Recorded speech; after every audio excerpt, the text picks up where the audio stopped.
बघा बाणूचा खेळ.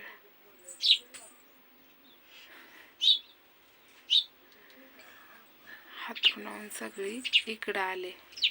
बघितलं का बाणूचा खेळ? लयच गारट आहे ना. असं ऊन तरी पडलं तर उन्हात बरं वाटतंय. तिला आताच नेलते उन्हात आणि उन्हात ना आणले परत तर हो का हातरून खाली. तर चला मी तुम्हाला एक दाखवते आता की आमच्या घरी किती घुशी लागल्यात. भिताड पडण्याची शक्यता आहे की नाही. म्हणजे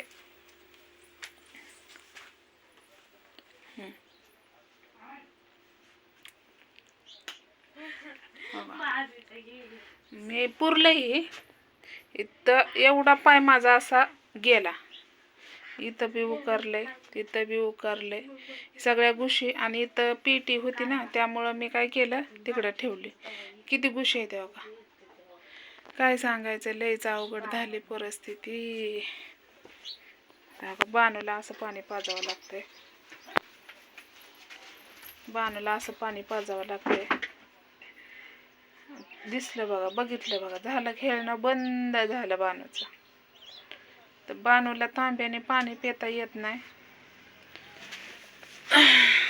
ही बाटली त्याला असं बीळ पाडले आणि त्याने असं वतायचं. असं वतायचं अशी बाटली आणि त्याला बीळ पाडून असं मी म्हणजे पहिल्यापासूनच असं वतायचं. मग ती पिते पाणी. तांब्याने नाही तर पे जास्त जातं. कमी म्हणजे जास्त गेलं तर तिला गिळता येत नाही ना. बाणू का अशीच झोपते. आता किती खेळत होती बरं, बघितलं का नाही तुम्ही?